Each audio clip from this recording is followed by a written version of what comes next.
Hi guys, well this is a bit different isn't it? So I'll explain what's going on. This is my van, so sat in my van, talk to you today, something totally different, men's health. Right, there's a lot of emphasis on men's mental health, but I think actual physical health can lead to problems with mental health. So last year, my good friend Eddie took his own life. He had health issues and they, in my opinion, drove him to take his own life. So I wanted to do this video then, but I'm a bit too private about my health, so I decided not to do it anyway. Things have taken a turn for the worst this year, and as the title of the video says, trying not to die. So I want to talk to you about sepsis and my struggle with sepsis and how it's affected me. So I'll try and keep it short. I've got a brew. If I could get to the woods, we'd be doing this in the woods with a brew, but I can't get there, so hence the van. If there's a lot of road noise, I apologise, but I live on a tiny little A road that thinks it's a motorway. It's madness down here, but I can't really get anywhere to do this video, so it is what it is. We've got this to work with. So right, this year, it's 1st of August 2023, and back down in April I did some gardening. I took a tree out, cut my thumb when I took the tree out, tiny little cut, something and nothing, and then for the rest of the month I was fine basically. I've got some notes. If I keep looking down, there's so much to tell you. I've got some notes, so I apologise for that. So for the next 3 weeks I was basically okay. It just healed up normal. When you cut yourself it gets a little bit warm, doesn't it? It's body fighting stuff and that sort of stuff. But I also got burning in my arms and my forearms, but I've just put that down to weight training.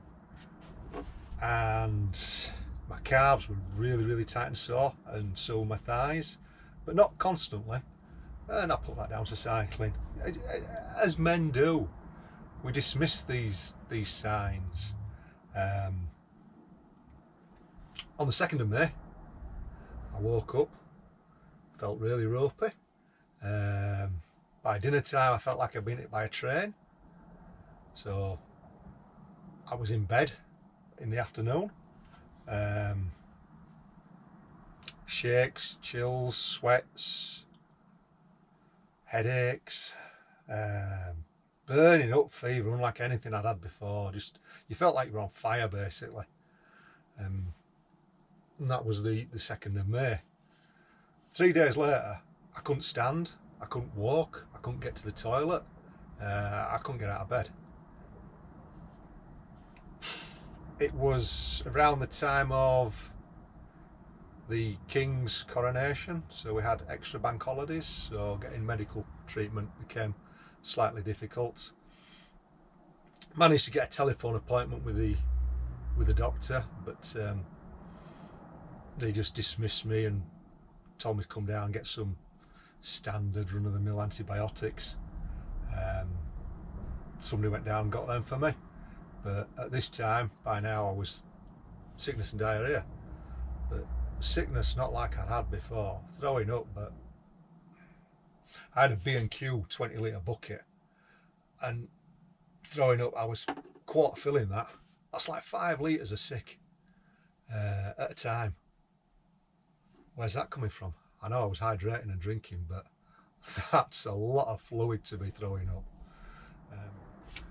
So I couldn't keep the antibiotics down with being sick, so they had no effect whatsoever. I was delusional as well. I didn't really understand what was happening, a bit of hallucination. Some people might say I'm delusional all the time, but that's a different story. Anyway, so then I started to turn yellow. The following day, rang 111, spoke to somebody there, and they got me an ambulance straight away. Right, but what I will say, before we get further than the ambulance, before we take it any further, is Garmin Fenix 6 sports watch, or any sports watch, the readout on the sports watch, I was burning over 4,500 calories a day, but I was in bed. The intensity minutes for a I don't know if it was a day or a week, but they were ridiculous, like 1,300 intensity minutes. But yeah, I'm in bed, not being able to walk. The HRV, the heart rate variation on it, just went zoom, straight down. I'll put some pictures and graphs on of these readouts.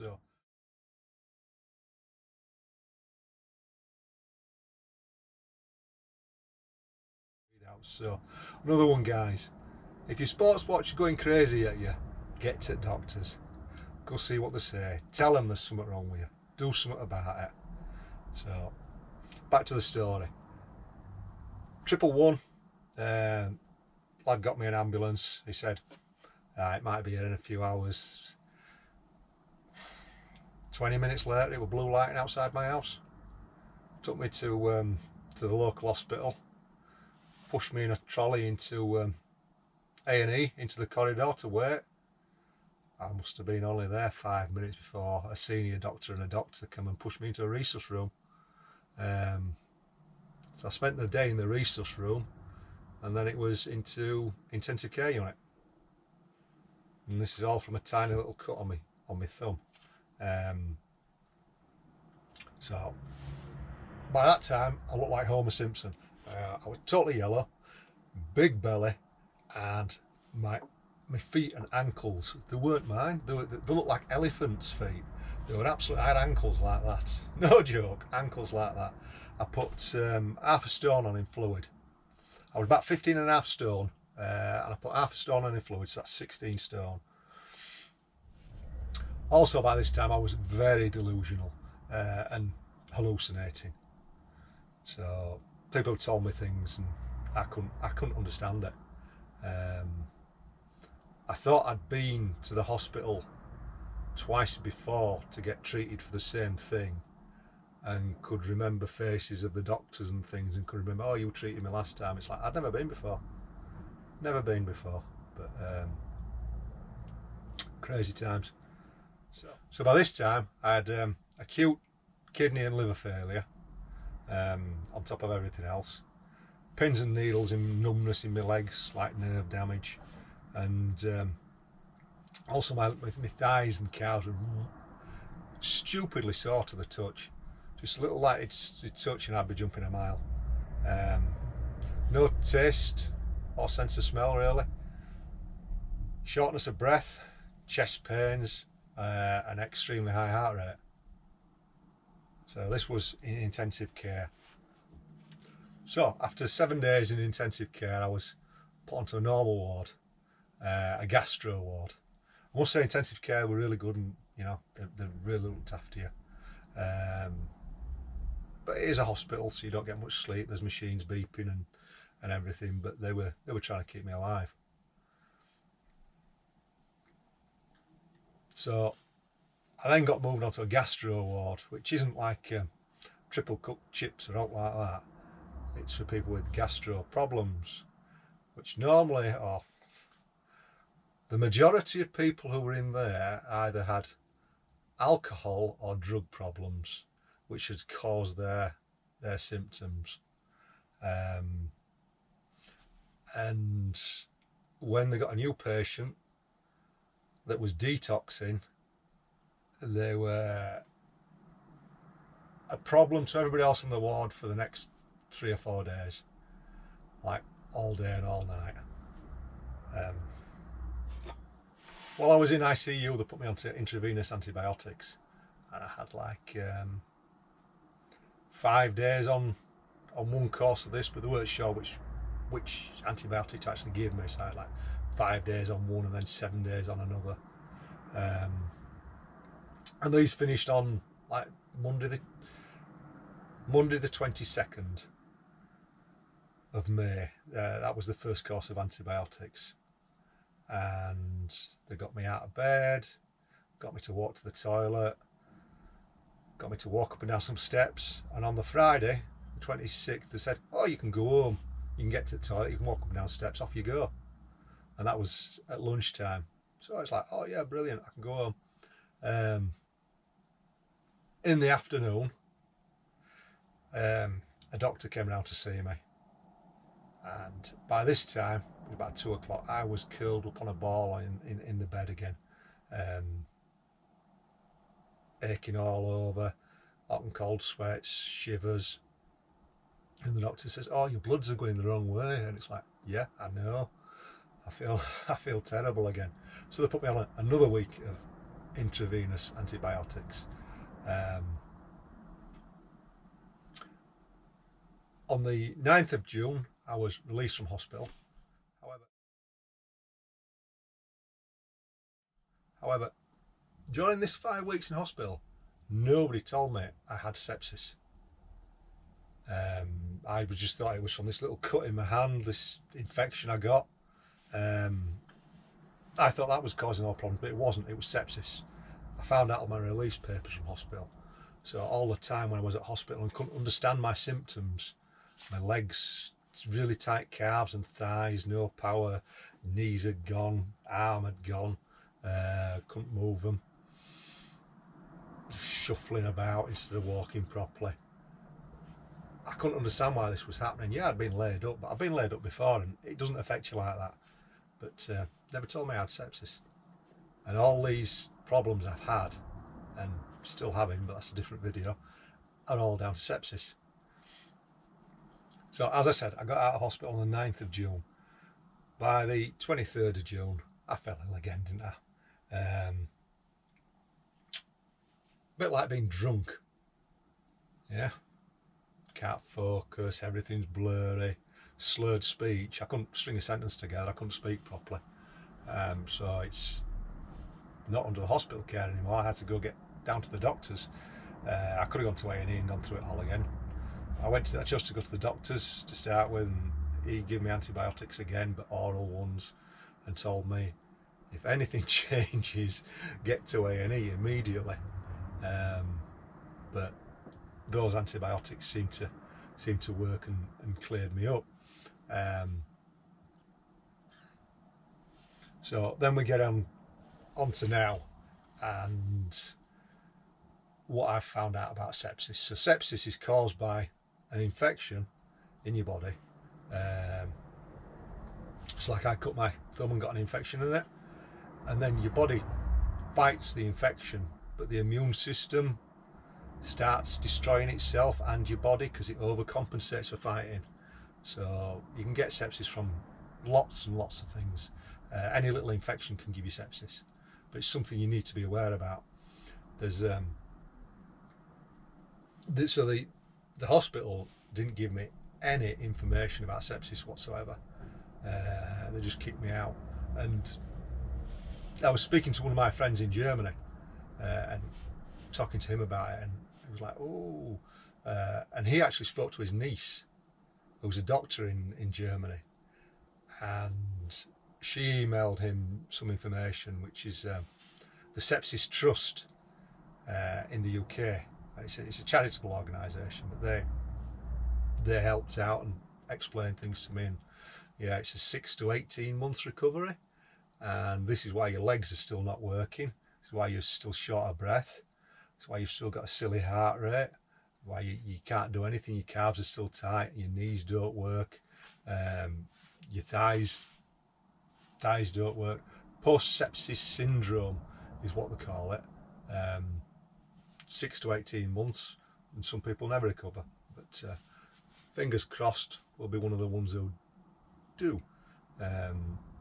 Nightmares and affecting your brain and how you do things as well. But Thankfully I haven't had the nightmares, but my brain is affected. Oh, when I was in hospital as well, you find motor skills for like handwriting and that kind of thing. Totally gone, totally gone. Couldn't write anything down. I had a doctor one day, and he played. This is what I mean. He played dot to dot with me. People my age will remember getting these at Christmas time when they were kids. A book of games and things, and there'd be dot to dot in there, and you'd join all the numbers. So you'd go from 1 to 2 to 3 to 4 to 5, and it'd draw a picture in the end. So he brought me a dot to dot out with like 30 numbers on it or something, and then timed me doing it. Oh, it was shocking. I was holding the pen like I was stabbing something, because I couldn't hold it between my fingers, and like trying to draw this, and it was terrible. It took me about 5 minutes to do a dot to dot for 30 numbers, because my brain just wasn't working. But the thing that really annoyed me when I did that was there was no picture. It didn't draw a picture of anything. It was just random numbers, no design to it. I laugh about it now, but at the time. So, Sepsis Trust. I'll put a link in somewhere on here to have a look at. It's based in the UK. 48,000 people die from sepsis in the UK every year. It's a bit of a shocker, because most of them don't know they even had it. Hospitals seem to be unwilling to tell people they've had sepsis, because when I've spoken to other people about it, it says, oh yeah, so and so's had it. Yeah, they never told them either. So it might be a common thing in the UK that the doctors don't tell you you've got it. I don't know, but it keeps coming back, so fingers crossed it's gone for good now, and I've just got to get through the post-sepsis syndrome. Look after your brothers and your sisters, and you know, if you're feeling unwell and it's going on a bit, or your smartwatch is saying, oh, there's something to think about here, go see somebody. Go see. It might be nothing and you wasted your time, but it might save your life. Thanks for watching. Hopefully next one we'll be out in woods doing normal things. Cheers. See you later.